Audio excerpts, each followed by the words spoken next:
Hello and welcome back to game number 17 of the series Masters of the Chessboard, where in this series we're going through the famous Richard Reti's book, Masters of the Chessboard, looking at each of the games in this book one at a time, and Reti's analysis of these games.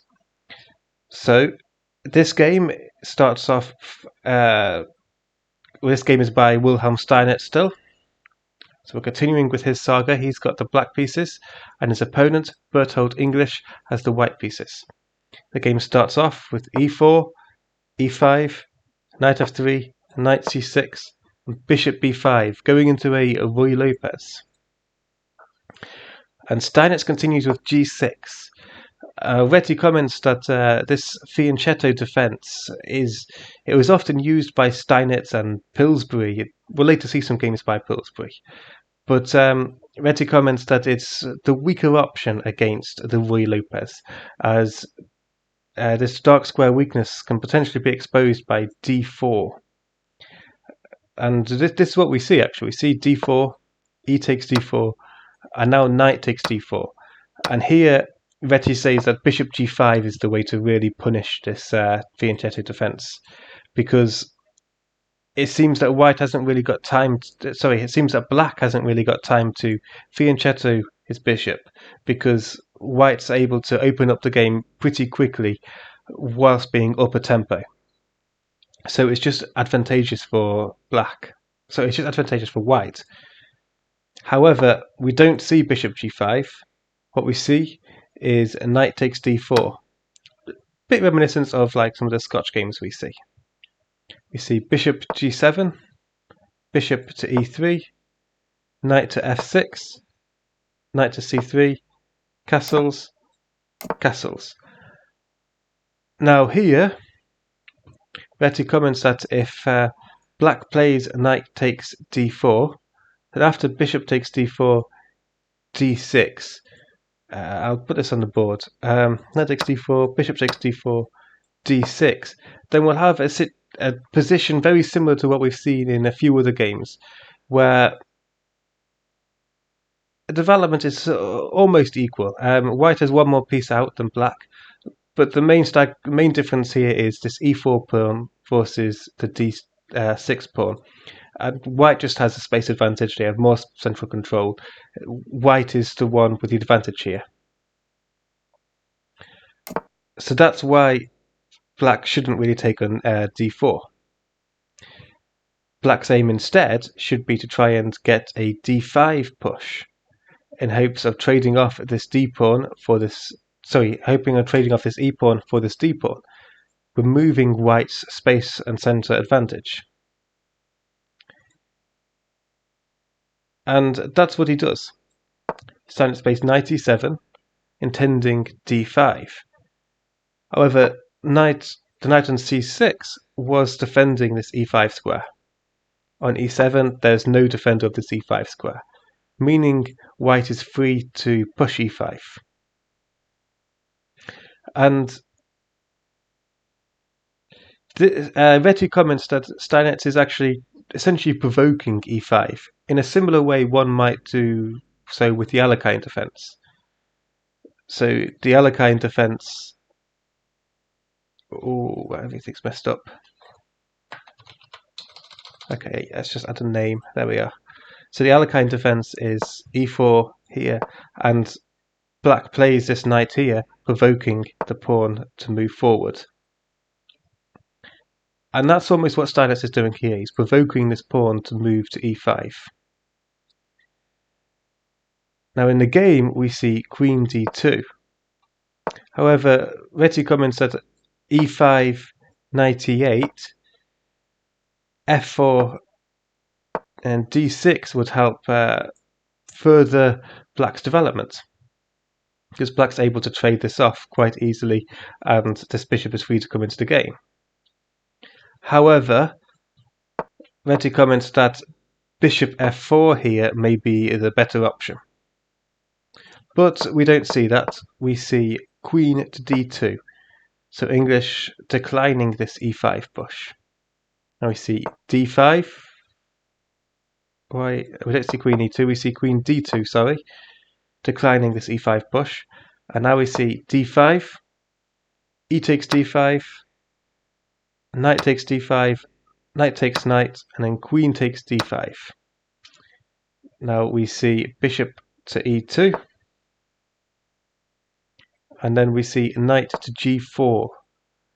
So Steinitz is hoping to try and trade this knight for one of these two bishops, hoping to pick up the bishop pair. So we see bishop takes g4, bishop takes g4, and knight to b3. Now here, black takes on d2, going for the queen trade. Now Reti comments that instead of this queen trade, something like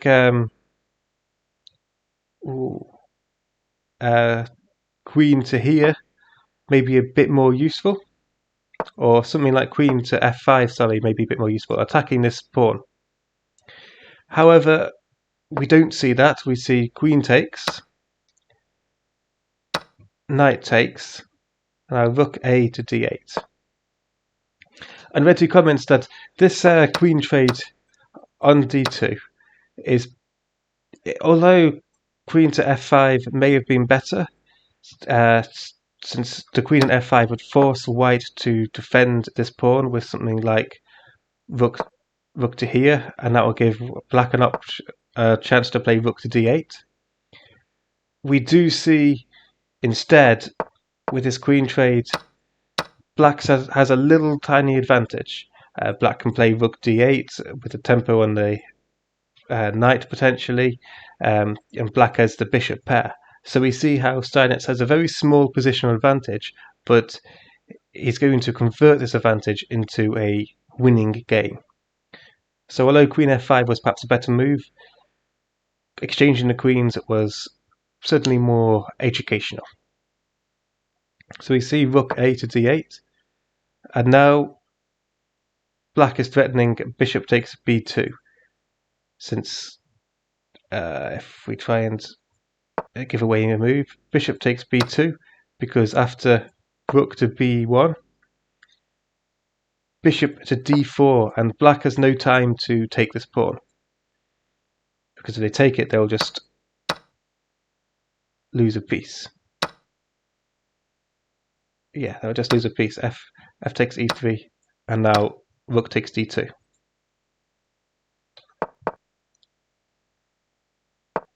So rook a to d8 is now threatening this pawn, and we see c3 defending the pawn and somewhat limiting its scope. Now here Reti offers a little bit of analysis. He says that white makes what appears to be a harmless move. White's protecting the b2 pawn and is limiting this dark square bishop. However, it's also a weakening move. It does limit this dark square bishop, but it also limits this d3 square. And this d3 square can no longer be defended by a pawn or a bishop, and this square may give Steinitz the opportunity to try and invade and infiltrate the white back ranks. And he also says that we see a general principle being violated, and this is to try and avoid putting the pawns on the same colour as your own bishop. So we see there's a dark square bishop here, and these pawns are on dark squares. Now Reti does comment that he's not going to go into depth about putting the pawns on the same colour as your bishop, because he'll look at this in more depth in some of the later games. But he does state that it is a general rule that's being violated. Now here we see rook f to e8, getting both the rooks on the open files. Knight to b3, because black was threatening to take here and then take there, winning 2 pieces for the rook. So we see knight to b3 and b6. So this knight had potential outposts here and here, and also has a potential outpost on a d4. Well, the outpost d4 will be more of an outpost because it's defended by the pawn, but the knight could potentially jump to here or here.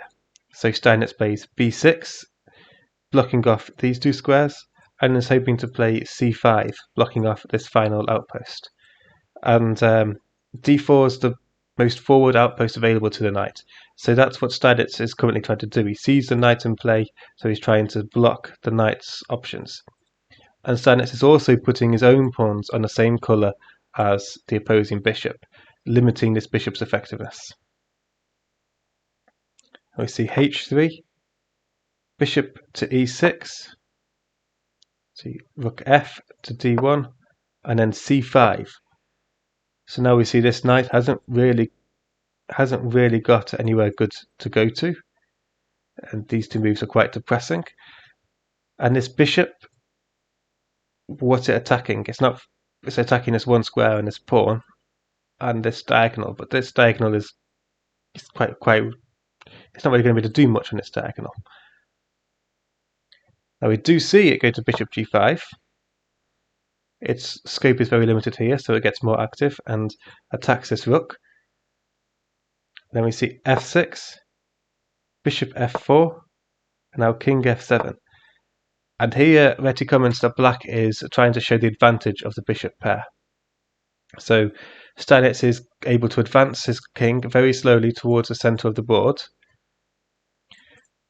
because Steinitz has the bishop pair. So Steinitz is able to control the board and control the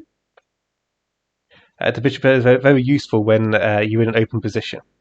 And Steinitz has the bishop pair, so he's able to control far more of the board. So his king will be far more protected than White's king. You can imagine if White's king was in the centre of the board, these bishops could really do some damage to White's king. But Black's king can potentially just stay on the light squares, and this dark square bishop wouldn't be able to touch it. Now here we see f3, making a potential outpost here, after knight to here to here. And now g5, limiting this dark square bishop on the king side as well as the queen side now. We see rook takes d8, rook takes d8. Taking rooks is probably the best option.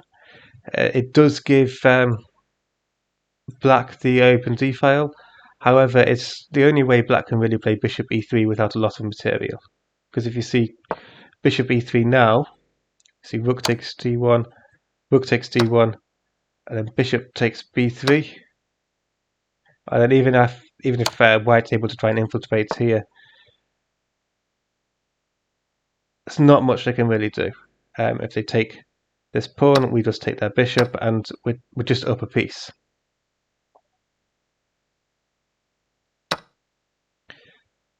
So White has no choice but to take this rook if they want their bishop to be on e3.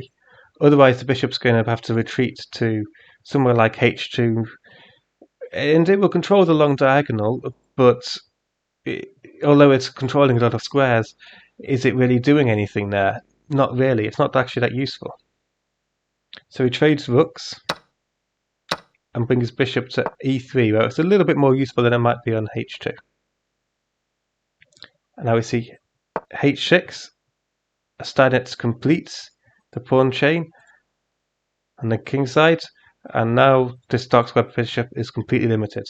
And Steinitz is also now free to play f5, freeing up this dark square bishop, and also taking away this e4 square. Remember I said after this square, e4 is a potential outpost for the knight? Well, f5 takes away this outpost. Here we see rook to e1, activating his other rook. Now f5, taking away this square and opening up the bishop. Now we see that's not f4, is it? We see f4. So here, White is quite logically trying to break up this pawn chain. He's trying to free up this dark square bishop. Steinitz plays bishop to f6. Now we see g3. Now here we see a5. He's intending to play a4 and just kick this knight back, because the knight's already limited, but on c1 or d2 it's going to be even more limited. Now we see English plays knight c1, a4, and now a3. And this is why he played knight c1, because he wanted to try and have time to play this a3 move. Because if he gave black a free move, this a3 pawn push could be quite devastating. After something like bishop takes a3, bishop takes c3, so maybe rook e2, we'll see rook d1 infiltrating this back rank, and here, even if white was to try and defend the piece, bishop d5 would come with quite a nasty threat to meet. If after taking this pawn, he perhaps retreated to rook g1, so keeping defense of the back rank and making it a little bit more difficult to get mate with this rook going to here. Even then, would just see something like bishop to f6, and black's just in a winning endgame. This pawn is a protected passed pawn. Although the material is equal, white's two pawns here are just double pawns on the rook's file. It's just quite easily winning for black, this is, because of this. So, English retreats a knight a move early, giving him chance to play a3, stopping that a4 pawn push. Now we see bishop to c4.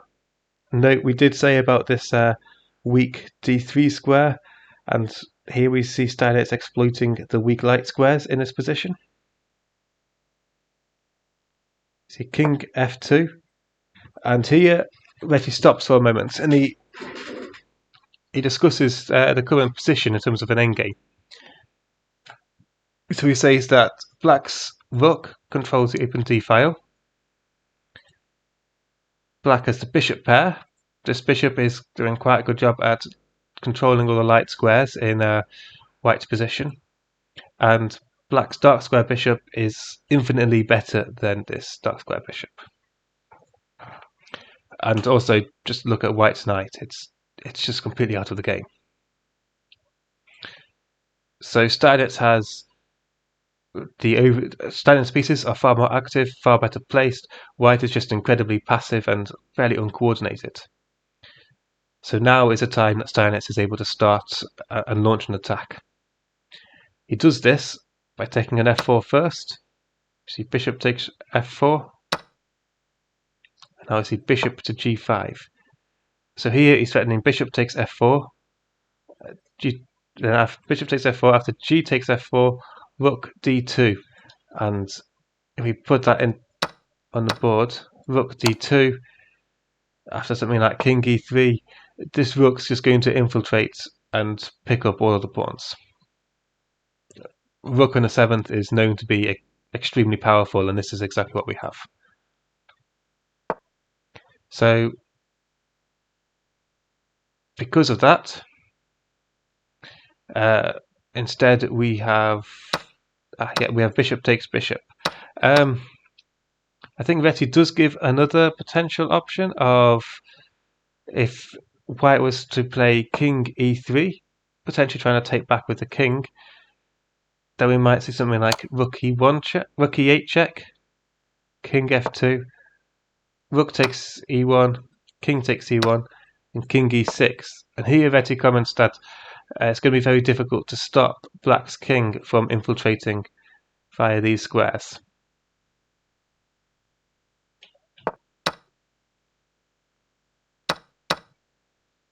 So because the threat is bishop takes bishop, and white hasn't really got any other better ways to meet it, white takes the bishop first. We see h takes g4, h takes g5, and then king to e3, king to f6, h4. Now here Reti says that if white had tried to prepare this h4 pawn push with something like rook h1, then black can get their rook onto the 7th rank and infiltrate. So they could do this by starting off with king e5, and if white continues with their plan of h4, Then we'll see f4 check. And okay, maybe exchange the pawns, but this pawn is still protected. And now after here we can get the rook onto the 7th. We can also potentially check here, or if here he chose to go back, we would still have this rook check on the 7th and would pick up a pawn quite easily. So that's what would happen after rook h1, preparing this h4 push. So instead, English isn't really able to prepare it, so he pushes it without the preparation. h4. Now we see g takes h4, g takes h4, rook e8 check, king f2, rook takes e1, and king takes e1. And now here, Reti pauses for a moment. Well, he pauses for a moment on this move actually. So we see that white has managed to obtain a passed pawn with this h-pawn push. However, this knight is currently unable to move. If it moves to here, or here it's just lost, or here it's lost, the only option is for it to move to here, in which case it could be traded off, and the king can take back. So what we essentially have is a king and pawn ending. And Reti comments that although white has a passed pawn that's a distant passed pawn, black's king is a little bit more active. Black's king is in the center of the board right now. So that means that black is able to win because of how far advanced their king is. And we'll see how this happens. We see knight e2, forcing the bishop to either let this knight go free or to take. And now white's able to start this king upon ending with his king just like one little square further forward.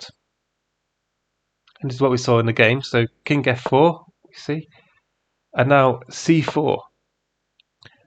Now if white had just tried to push the pawn, we could see king g5, and we see if white went after this pawn themselves, king f3, king takes h5, king f4, king g6. We could have something like king e5, just trying to block off this black king. But then king g5, and black's just able to push this pawn. So this pawn is able to sort of keep this king busy. This king can go to here and start taking all these pawns, but by the time it does that, we'll have a queen.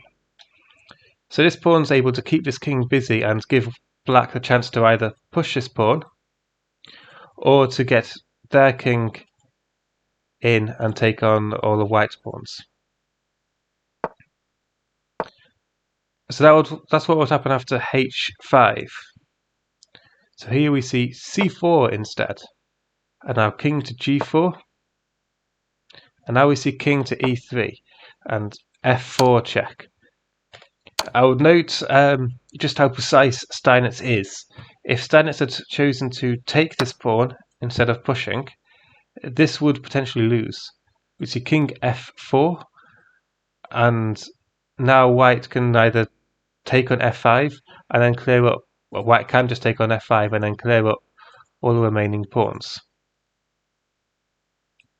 So if we saw something like king h3, hoping to reroute all the way down to take on these pawns, king takes f5, king g2, king to e5, king f3, king to d5, king e2, king c.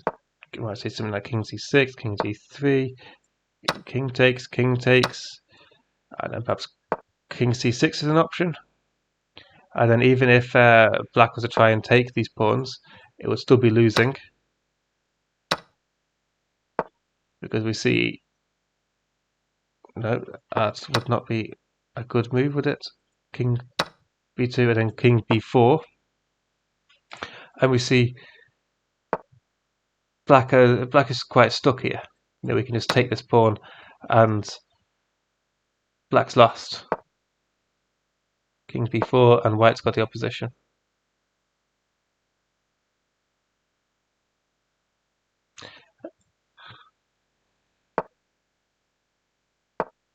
I got confused then. I thought, well, our pawns were going up for a second, but yeah, they're going down. So black has no way of preventing this pawn from queening.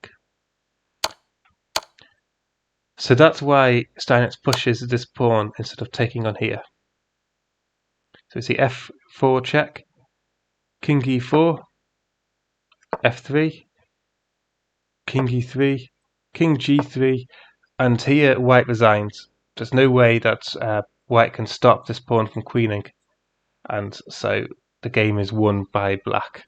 And I'm just looking at the computer, it gives a mate in 17 in this position. But yeah, it's clearly lost for white because white's got no way of preventing this pawn from queening. Black can play king g2 next move, and then all three of these squares are covered. So there we have it. That's game number 17. It's quite a bit of emphasis on, I guess, what Steinitz was quite well known for in terms of limiting his opponent's knights and limiting his opponent's bishops. And then also using those limitations to get into an advantageous endgame. And some precise play with this f4 check. It shows that you can't just turn off for a move or two and just blindly push or blindly take. You have to calculate each time. But anyway, I hope you enjoyed it. That was game number 17. I think we've got 2 more games of Steinitz. So if you enjoyed it, I hope to see you next time for game number 18. Thanks for watching.